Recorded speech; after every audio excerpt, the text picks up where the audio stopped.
Unipoon for embarrassing right off the start. It's so humbling to be introduced by, one of your inspirations. And I think for me, being a part of both the Arvind family as well as the ServiceSpace family, it's like a double blessing that one would have been enough for several lifetimes. And so I'm just in a constant state of gratitude for being able to witness such service-heartedness in every direction that I look, including this room. One of the things that I've been thinking about recently, last month I lost my last living grandparent.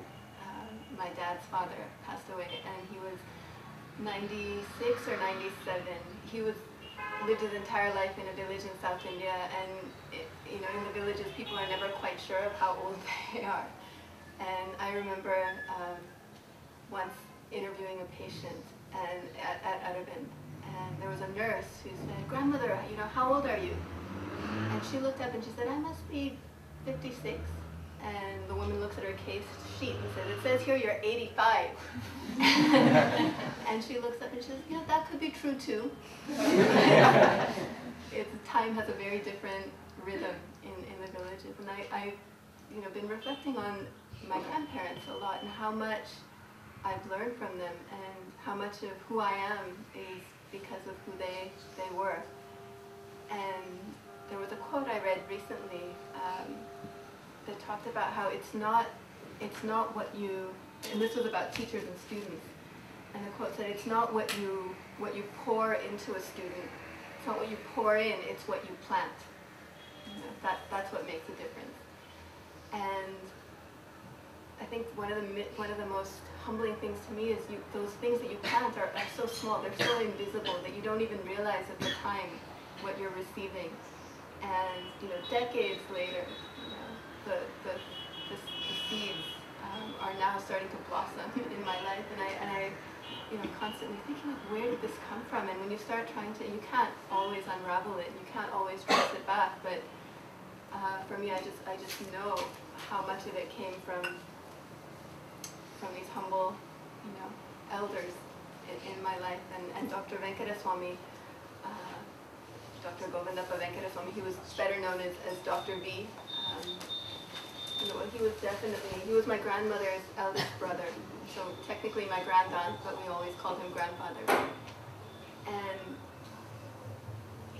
his influence, not just on me, but on so many of the people that his life touched, it's been tremendous. And I was trying to think about, people call him a visionary, they call him one of the leading social entrepreneurs, even before the term social entrepreneur was invented. They call him an institution builder, and there are all these terms, and that kind of invest him with these powers. And I think that sometimes they focus too much on the external results of what he created.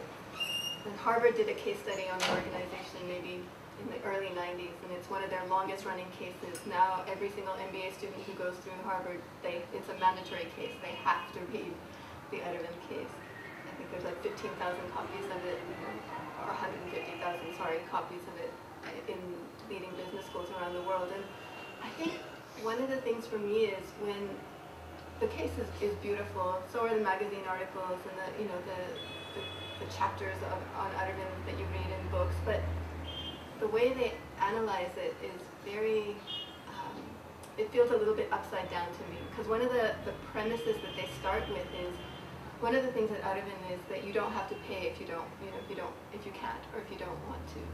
And there's no assessment that they do to figure out if you're worth, if you deserve free care or not. And so they literally rip the price tag off of a sight restoring surgery. And yet they don't depend on donations. They're a completely self-sustaining system, which means when one person pays, two people receive sight. And it happens organically. There aren't people trying to monitor and manipulate it to make it work that way. And so what really confused the business world is, how do you, this shouldn't work. How do you make something profitable when you're giving it away? How do you make it profitable when it's service-oriented? And to me, when you look at the the wisdom of it, when you look at the brilliance of it, it doesn't work in spite of the fact that it's service-driven or in spite of the fact that it's compassion-driven. It works because it's compassion-driven. It works because service is front and center.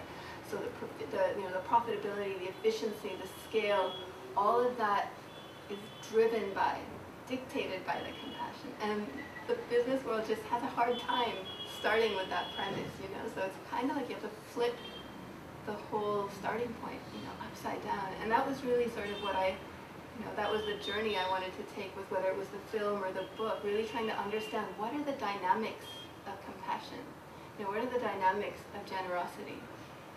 Because it's not just a static, sterile thing. It's a generative force. There's like the law of physics. There's a law, you know, that operates there. And this is one of those models that really fundamentally rests on that law. And so it's been such a gift to, again, like have the opportunity to look at the story of Arvind from after having certain experiences with ServiceSpace or with Charity Focus, the older name for it. And I think for me, I say it not lightly, I don't think I could have understood the story or understood my family as well if I hadn't, you know, met Nipun and Guri and Jayeshbhai and this whole community.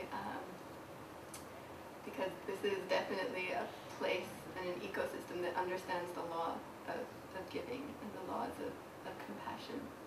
So when I look at, you know, maybe three kind of key things, key powers, say, that Dr. V had, you know, they're very different from what, you won't find them in the Harvard case study. But one of them is just starting power, you know.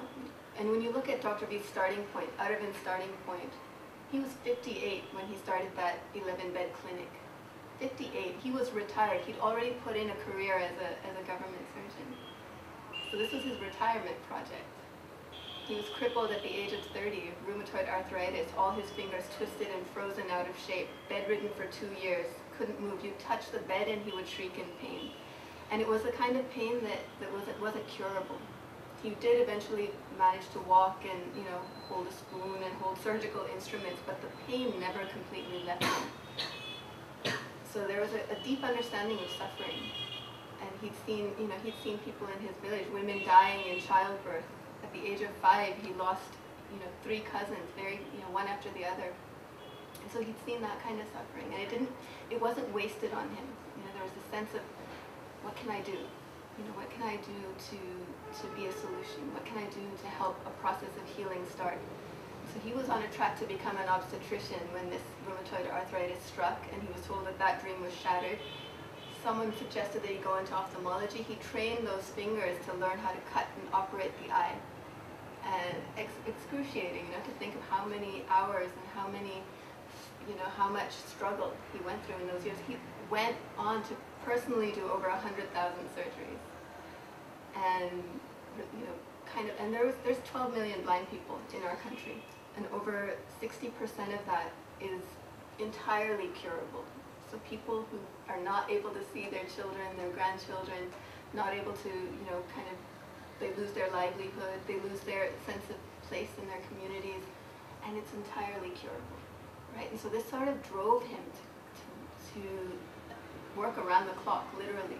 And so when he hit the mandatory retirement age of 58, and, you know, he had to retire, he wasn't ready to call it quits. And so he got his brothers and sisters together.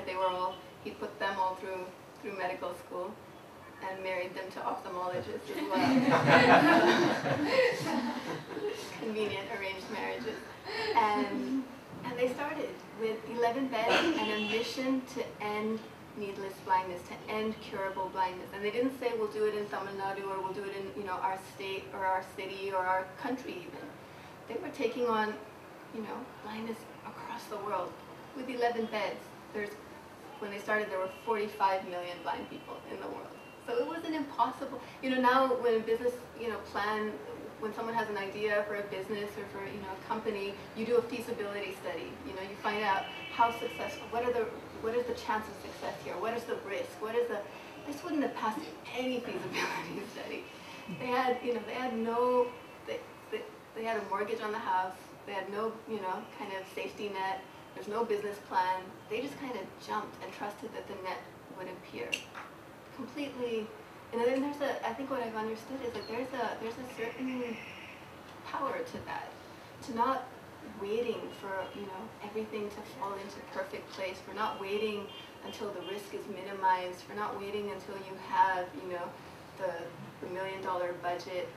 And to say, I'm going to take that first step, and in alignment with my deepest truth, right? And that's what he and his team did.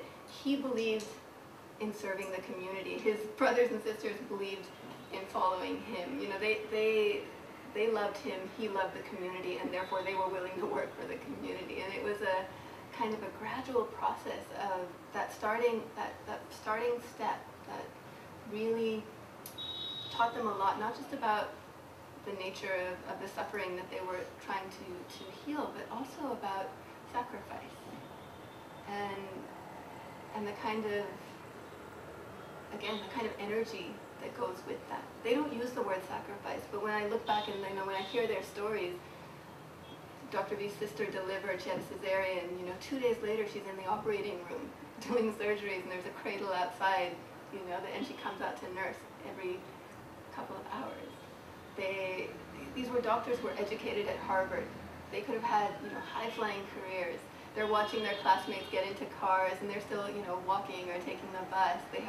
They're donating. They were all working 2 jobs at the time, government jobs as well as the clinic jobs, donating their salaries, extra salaries. They didn't have any of the luxuries that people typically and understandably look forward to when they start working, start earning for the first time. And yet there was, and the motto that they had, the slogan that Dr. V used for, he said, we have to do more and take less. What company operates like that, right? And do more, take less. We have to make it so easy for people to access our services, and we have to, see as many people as we can, because the problem is so vast, and we have the power to heal in our hands, so we can't take that lightly. And whenever they would say, they would start operating often at 1 in the morning because it was coolest, and especially in the summer, and so for the patients to be most comfortable. They would start at 1 a.m. and go all through, the day, no rest. And at that time, they were doing everything from the cleaning the toilets to doing the surgeries to, kind of organizing the meals. It was just no one wore just one hat. And when you look at the kind of energy, the kind of ties, the kind of trust, the kind of goodwill that was built up in the community, you can't buy that. You can't buy what they had to go through and what that did to them internally, how that changed them, how that cultivated them. And it's one of the things I think about now, where this is such a huge organization, and I'm in the 3rd generation. Our starting point is so different from theirs, and it means that we have to work that much harder to be able to cultivate the same merits and the same virtues that they did, because it really created such a strong foundation. One of the other powers, if there was a power that Dr. V had, was also, it's one thing to start something, it's another thing to continue it. Like these Wednesdays, right? Madhu pointed out, they've been going on for 15 years in Santa Clara. 15 years. It's one thing to say, 1 week I'll open my house and invite whoever wants to come in for a meal and for meditation. But then to do it the next week and the next week and the next, I don't even know how many Wednesdays that is in 15 years, but it is a lot. And that's the other thing. So how do you have that consistency? How do you show up time and again and again and again? One of the things that I've learned watching, just watching the way Arvind operates, and also the way ServiceSpace and a lot of this community operates, is that it's not about some brilliant, intellectual idea, right? It's not some stroke of genius in the way that we understand it typically in the world. It's not like people with it's not something that needs super high IQ to do, though there are very smart people involved. It's really something a lot more humbler than that. It's about showing up. It's about showing up time and again, and just being there in very humble, very present, very consistent ways. And at Arvind, everything, I mean, one of Dr. B's, kind of unique aspects was this idea of really trying to create systems around his values, right? Really trying to, and he would look at the most odd things and get inspiration. One of his inspirations was McDonald's, the food chain. What do burgers have to do with blindness? It seems kind of ridiculous, but he saw, there's a McDonald's in every corner of the world. They're able to deliver hamburgers at such, an affordable rate to anyone who needs, anyone who wants one, reliably, consistently, same quality everywhere. If we could do that with eye care, if we could deliver eye care the way McDonald's delivered hamburgers, we wouldn't have the problem of curable blindness. And people laughed initially, and then they watched him set the systems in place that made that possible. So at Arvind, a single surgeon will do like 2,000 surgeries a year. Average in this country is around 400. In the United States, it's 200, 250. So they're operating at such a high level of efficiency, and not just because of the surgeons. There's a whole team around them that allows for that efficiency. And the team, the backbone really are village women. High school women who are recruited from the villages around the hospitals, put through an intensive 2-year training program, and then they take care of all the other tasks from registration to discharge, everything except the actual surgery and diagnosis, which the surgeon has to do. Everything else are these women. And they had, it's one thing, to see them now, but to think back to that first moment when Dr. B, thought, all right, we need this other group of people. And to see potential, to see a high school village girl and see not just her limitations, but to see her potential and see this is someone who could become a world-class medical professional. Right? Every surgeon is assisted by four nurses in the operating room. There's rows of operating tables as the surgeon operates and finishes on this side. The nurses are readying the patient on the next side. The time taken between surgeries is literally the time it takes to take the scope to this side and do a quick sterilization on the hands. Because of these women in the operating rooms, the fastest surgeon at Arvind can do a cataract surgery in 3.5 minutes. Flat. Fastest surgeon, yeah. So the efficiency, and this is done. So it's one thing to do high numbers and do things really quickly and efficiently. Quality is the immediate question that comes up. How do you do this with, high quality? And the assumption is, developing world healthcare can't be as good as the West. And they've done, outcome studies with the United States, the United Kingdom, and Arvind. Across 20 different complication types, they studied outcomes at these two, at Arvind as well as the Royal College of Ophthalmologists, which is one of the main providers of eye care there. Across 20 different complication types, Arvind had less than half the complication rate. So quality, and it's done at 100th, less than 1,000th of the cost. So you've got a high quality, high volume, very affordable model. And so it's kind of hit that sweet spot. And he's systematized, whether it's the IOLs, the intraocular lenses that they're making, whether it's the way that they train other eye hospitals. They now work with about 300 hospitals across almost 90 different countries, helping them to transfer the success of this model to their organization. And you can't, this idea of bringing together all the systems at Arvind are driven by values, right? They're not systems to maximize profit. They're not systems to maximize, let's get as much as we can out of these people who come to us. It's really systems to say, how can we, serve more people? How can we serve them better? How can we serve them with more dignity? These are the values that are at the core. How can we make sure that we're driving up transparency, that we're generating trust?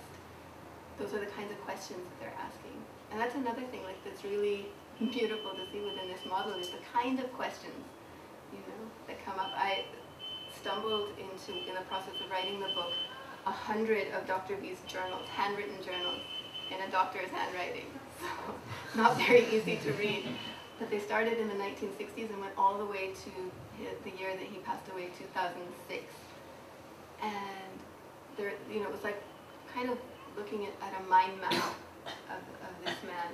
And what his preoccupations were, what his, what was his mind grappling with, what was his heart grappling with. And you see, they would range from the very mundane, how many more tables, like if we put 3 more tables in the operating room, how many more surgeries could we do? Can we train the nurses from the villages to also do post-operative bandaging? Can we build as many hospitals as McDonald's? Can we train our people to become instruments of service? So it ran like from very practical concerns to very profound questions. And he never, for all the hundreds of thousands of questions that I found in there, I found maybe 3 question marks. He never used question marks. It was a very, like this quirk of punctuation. And it almost felt like, to me, that to him, like when he asked the right question, that was almost like an answer in itself. And with Arvind, the question was always not how much can we get for what we give, but how much can we give, for what we receive. One of the third powers, so we've got starting powers, and the second one, that the consistency, I call it staying power, and then the third is really subtle power. Subtle power is the stuff that you don't see, the stuff that's intangible but very, very real. The stuff that people often ask the question, can this be replicated? Can this be done elsewhere? Can it be done in another field? Can it be, can it be taken outside of healthcare to education, to sanitation? They have, that question of when they're asked, and what I realized over time, I've spoken, like Nipun said, at a lot of business schools, and what they're really asking is not can it be done somewhere else, but can it be done easily somewhere else? Can it be done quickly? Can it be done tomorrow? And that's a dangerous question, because when there's a process that allowed for Arvind to come into being, and that process, the sacrifice that went in, the struggle that went in, the understanding, the first-hand understanding of suffering that went into it. How do you quickly, is that a cookie cutter thing? Can you just copy that? Can you just Xerox it and start it somewhere else? I mean, there's the process of cultivation is not something that can be short-circuited. It doesn't mean it can't be done somewhere else, but it means it takes a certain undefined quantity of time. You can't even put a kind of a time to it. And in Dr. V's case, I think one of the most beautiful things for me was to slowly understand that even though his external mission was to end, this external form of blindness, he was very aware that could only be done if he tackled internal forms of blindness as well. So on the one hand, he's building these institutions, he's building these systems, he's building this model that, that works so magnificently on so many different levels when looked at and when analyzed as a business. But at the same time, it was very, very clear that he had to work on himself. And he had to work on his own vision, this idea that anger, negativity, jealousy, irritation, impatience, even ambition, right, clouds your vision and makes it harder to see what the right next step is.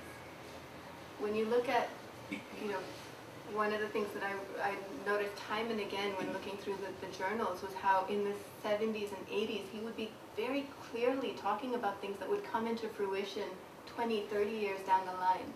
Where hospitals would be built, who would lead them, how it would be done, what kind of methodologies would be used. It was all, so he had this, in rational terms you'd call it foresight, in spiritual terms maybe, intuition, or, he felt a certain sense of being a channel, being an instrument, being in tune and in touch with guidance from another level of consciousness. And that, no matter what your take is on religion or spirituality, or, there is something it's kind of undeniable that, you know, in order to act with clarity, in order to think, you know, clarity and thought and action really does come from a certain discipline of mind and heart, you know, and even the way we talk about people, you know, you don't perform medicine, you don't do medicine, you practice medicine. You practice compassion, you practice, it's not something you're born with and then, you know, you're done with it, it's with you for the rest of your life in the same way. It's something you know, you hone, you refine, you deepen in your understanding of, and it enriches and heightens the work that you do in your external life. And I think that link for him was very strong, and it's what allowed him to kind of flip conventional design principles on their head when he, you know, when he looked at this model. He had three very simple rules that he started with. We won't turn anyone away, we won't compromise on quality, and we must be self-reliant. We're not going to depend on outside donations. And those three, it's one thing to have those three rules when you have everything in place, you know, when you kind of know what your plan is. He didn't know what his plan was. He just knew where, you know, where his values lay, and there was no path to get there. He had to figure it out along the way. And those, you know, those three things really were, those three kind of constraints that he placed on himself and his organization were really dictated by his heart. You know, it was very clear that empathy was at the core of that. And it was, I remember talking to a design expert, and I think he said something really profound. He said the highest form of design always begins with empathy. The highest form of design begins with empathy. And that thread, I think, is, you know, helped me really understand this model, because if you only try and understand it with your head, it looks impossible, you know, because it's defying all the rules. It's like the apple, instead of falling down, is going up off the tree.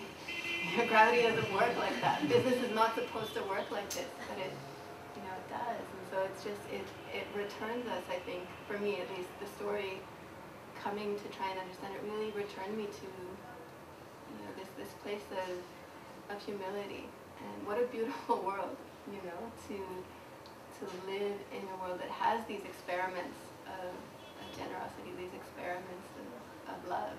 And the success of it, the scale of it, the magnitude of it is great. You know, it's wonderful that Urban has made the strides that it has, that blindness is coming down, that it is a, you know, that we, you know, it is very possible in our lifetime that we will see, you know, a time when people no longer are going blind, who don't have to, for lack of a simple surgery. But even if, you know, even if it hadn't been so big and so large and so vast, you know, that process is something that's accessible to everyone, you know, each one of us. And so to be able to share that has definitely been one of the biggest gifts in my life. And one of the humbling things, I remember both my grandfathers were very tall men. And Dr. V was tall in spirit. And I remember reading I think it's an Irish proverb that says, no matter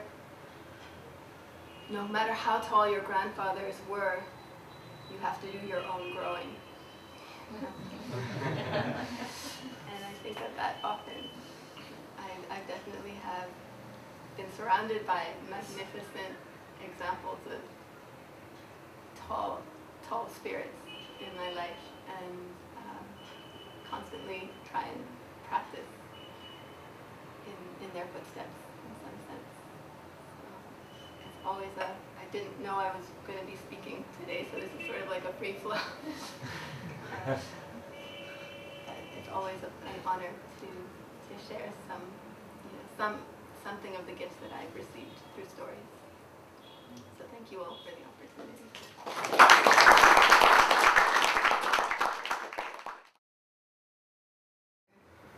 Anything that you felt was most important question that you were ever asked? This question. This one. Don't give away. I think I remember one. I don't know if it's the most important, but it's one that definitely stands out for me. I was speaking at the Rockefeller Foundation soon after the book had come out, and it was a group of a lot of CEOs and foundation heads, and really nicely done event. And we did a little panel, and at the end, people were asking different questions, and one man stood up, really well-meaning, very sweet, and he said, so what do you want us to do? Like, where do you want this book to go? Like, who do you want to put it in front of? Where do you want to speak? He asked me many, this was all one question, right? Like, do you want to go on Oprah? Do you want to go on, like, do you want to meet Bill Clinton? Like, who do you want to meet, and where do you want to go with this? And I remember just kind of laughing first, even though it was a serious question, and then wanting to honor the space, because he was basically saying, look at this room, we're all behind, like, we're all ready to support you, we're ready to do, whatever. And I remember, I think what was unique for me in that question, what was important for me in that moment of hearing that question was, I just remember feeling the sense of being in a river, and just like I don't want anything from this, like the momentum of this, like whether I'm here or not, whether this book is here or not, like this work, this spirit, this love, it's going to flow where it needs to, and there's nothing to ask for. There's no place to position it. There's no place to, there's no point in trying to manipulate, anything here. And I gave him a sort of a simplified answer, but for me what was important about it was just so distinctly having that, like it was a visceral sensation of kind of like you're just one drop in this river that's going to the ocean, And so it was, I remember sitting down and just thinking, wow, that was kind of a glimpse behind the curtain there. Thanks. Pavi, how was it to write about a family member? How was it to, I'm sure it must be a struggle to maintain that independence and objectivity. Could you share a little bit? Sure. It was fun, I think. It was definitely, it had its trickinesses, because you wanted to tell the truth. You didn't want to whitewash. I don't think it would have been doing anyone a service if if we'd only told like a rosy, kind of rainbow tinted version of the story. One of the most beautiful things about the family to me is that they're very human people. They have, their flaws, they have their limitations, they have their, their ups and their downs and their challenges. And the fact that this is an ordinary group of people who chose to make an extraordinary set of commitments is what makes this accessible, and what makes it real. And they were very gracious in giving me and my co-author the chance to really tell the story in, from every angle. And they actually, Dr. V's sister told me, like, put it all in, like, don't be afraid. And, some people, you might turn a few, offend a few people a little bit, but they'll get over it. Your family, we can't kick you out. Like, And I did. I mean, I tried. I had people read through, their drafts, their sections. I didn't want to say anything, one, that was not completely accurate, and then two, that would really devastate someone. I was amazed at how willing they were to have have themselves be exposed in a certain way, and how they all really did see that it was in service of a greater kind of purpose that way. Had it been not Arvind, which organization would have been for Infinite Vision, and why? Had it not been Arvind, which organization would have? Social enterprise, rather. Social enterprise. I don't know if they're. For Infinite Vision, no. That is something more important. For Infinite Vision? Which organization would have been?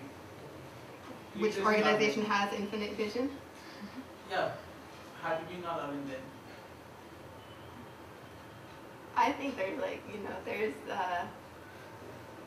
there's infinite visionaries in the world, it's not just one organization that has, like I said, it's, the scale, the magnitude, the profitability of it, and kind of sets it, in a unique place in history. But I think there's so many individuals and institutions that do kind of operate in this way. I don't know. I think my favorites are personally ServiceSpace and other. I'm a little biased that way. 3 questions to ask. First, And we have a question here. why ambition kills the vision? And what was the shift from that about engineering to filmmaking? And I read somewhere in the Amazon that that roomy mountain and coffee makes you right. And I want to know about that thing. It's very interesting to know that. That's a well-researched question. I didn't know coffee was in there, but it's kind of true. Okay. The first question was about ambition and how that clouds vision. I think that what Dr. V was talking about was just how whenever there is a trace of the ego, right, and ambition, even when it is a selfless ambition, he recognized how there was a certain, almost like a greed in his desire to do good, and when you're truly trying to be an instrument, you're not focused on the outcome, right? And so he made a distinction between ambition and aspiration. And ambition was kind of leading with your ego. Aspiration was leading from a place of surrender, from a place of invitation to grace, to act, right? And so he would, over and over again, he would question himself for his ambition and try to come more from a space of surrender to a higher force to act through himself. Yes. Did you feel that at times, that ambition part had been coming to his mind more? I mean, during your analysis of the journals. Was there times when it was higher? Yeah. I mean, was his mind playing that role? Because to reach to that stage, often at times your mind. Yeah. So. I think definitely in his earlier years when he was he was very wise in that he didn't try and lead the organization right to the end of his life. Which would have made it really hard to kind of, for the sustainability and for the succession plan. And so there was a time when he was, all like this, his hand was in every pie of the organization. He was, everywhere at once, and very, he was a real, especially to those who were closest to him and those he, were dearest to him in some sense, he was a hard taskmaster. If he put in 110% and he expected his brothers and sisters and their children to also kind of step up to the plate that way. And so, and as he grew older and as he deepened in his own spirituality and his understanding, the idea that that wasn't necessarily the best mode of operation, and to be able to soften his approach, not to become less efficient and less, but to not drive from a place of impatience, not to lead from that space. I think it was something that he molded himself, very, very continuously. And so there was a great shift. And for someone in their 80s to start making changes in their leadership style, it's difficult. And there's a real grace to the way that he did that. Not always perfectly, but always with that intention was always there. Did that answer your question? I know he had 2 more questions. One was the filmmaker to engineering. From the engineering to filmmaking. I don't think I had a very clear vision of what I was meant to do in life, and so I just knew I didn't want to be a doctor because everyone in my family was a doctor, and 21 eye surgeons, and I was the eldest in the 3rd generation, so it was kind of expected that I would do that, and so I didn't want to do that. And then I realized when I set foot into engineering school that I didn't want to do it. It was kind of like trial and error initially. And I'd always had a passion for storytelling, for stories. And so literature was a very kind of natural, it just felt like such a relief to find that space.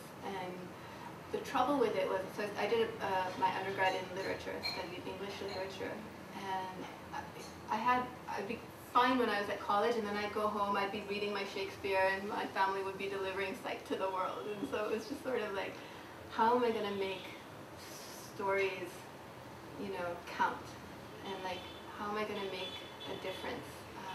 Loving it is one thing, but how do you make it, turn it into a contribution? And so journalism was a bridge for me in terms of the world of words to the world outside your window. It really helped me kind of see, all right, telling stories that matter, and amplifying the goodness that you find in the world.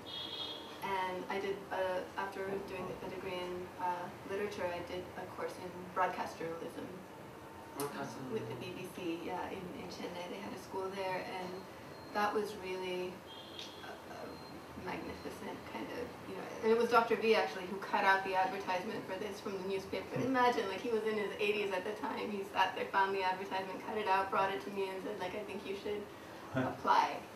I had no interest in journalism at the time. Like, literally, like, my mother said, he took the time to get a pair of scissors and cut this out for you, like, you should at least, give it a shot. And somehow he, he had a sense for these things. And so after that, I learned kind of the basics of documentary filmmaking and The journalism course. in the journalism course, yes. So that was where I started, and then I loved it. I mean, it was just such a beautiful medium. I haven't done too much more than, I did a lot of short films initially and then worked on Infinite Vision, but it's a beautiful medium. And then your third question was about Rumi and hillsides. Mountain. Yes, Rumi is just one of my favorite poets of all time. One of his quotes that comes to mind often, there's many, but one of my favorites is, love too is a furnace. Love too is a furnace, and ego, it's fuel. Right? Just a beautiful reminder. And the hillsides, we live in the hills in a small town called Belmont in the Bay Area, and a lot of the writing was done from our little studio that looks over the hills. And they're once hillsides. I think they're ancient. They've been there, far longer than I have or you have, and yet every morning they look different in the sun. Every moment of the day they're changing. So there's this kind of constant but changing play that's deeply inspiring to me. Very interesting. I'd like to ask how you saw Sri Aurobindo and your mother's values and spirit influence Aurobindo and also your life. Big question. Sri Aurobindo and the mother were two spiritual teachers from the last century, and they were Dr. V's main spiritual guides. He only met Sri Aurobindo once and the mother a handful of times, but they left a really profound influence on him. And the hospital of Aurobindo is the South Indian variation of Aurobindo. So, and they really, in different ways, I mean, they were both complementary in their kind of held the same philosophy and spiritual path, but played very different roles. Sri Aurobindo, for the last almost 40 years of his life, was in complete seclusion, would come out only on particular days, darshan days. The mother was very active and ran a whole range of ashram units, and phenomenal administrator, phenomenal artist, apart from being a deeply realized spiritual person, she was very very incredibly adept at manifesting, institutional, thriving institutions. And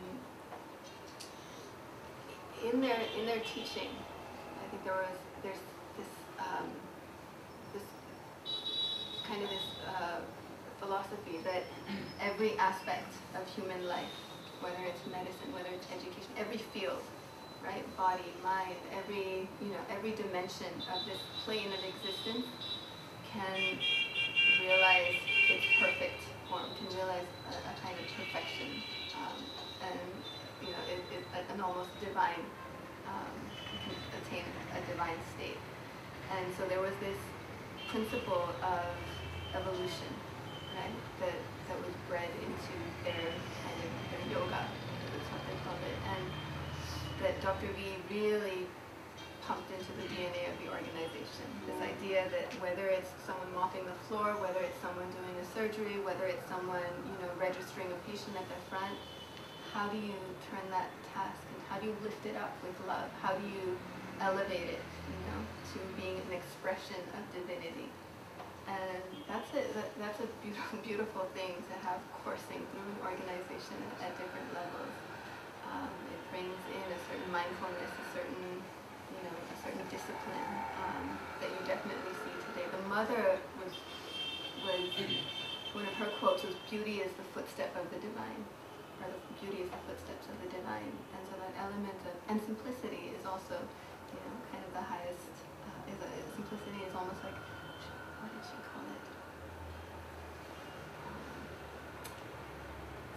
It's a form of grace in some sense. And so that kind of that twin concept of like having a certain, that you can viscerally feel it when you go into any other than building. There's a simplicity and yet there's a beauty. There's light. There's flowers. There's these touches of grace that it doesn't feel like a clinical kind of sterile environment.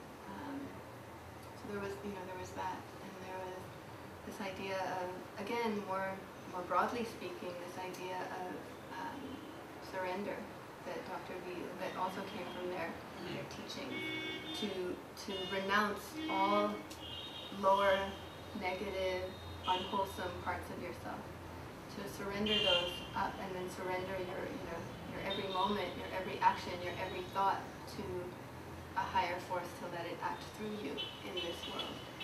So that was another part of it that Dr. V really tried to practice in his day-to-day, and that the organization, it's something that it'll be a challenge for the organization moving forward to continue to kind of maintain that. Right now, I'm starting a small project in Ahmedabad about farming, so trying to promote organic gardening in the city. Wonderful. And I'm in a mental test kind of now, so I don't know if I should start an organization or not. Because sometimes Jashvai talks a lot about pulling and pushing. No? Yeah.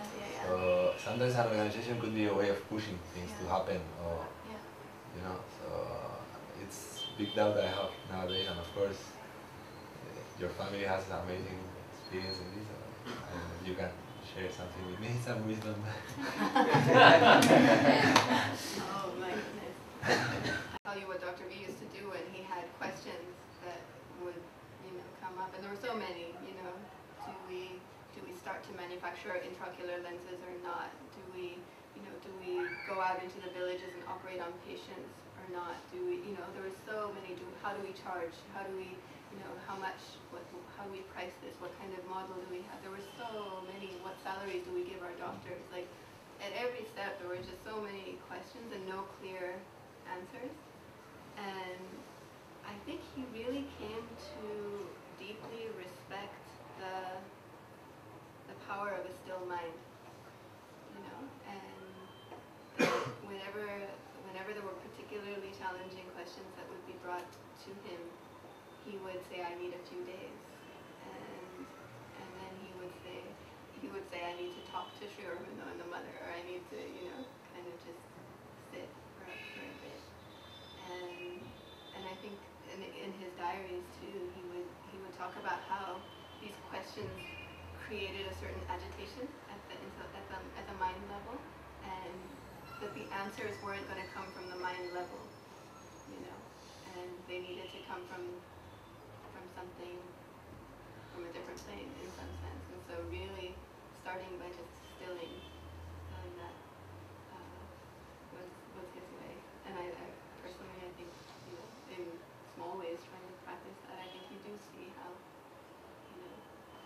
especially when there's no right or wrong, it really does have to come from within.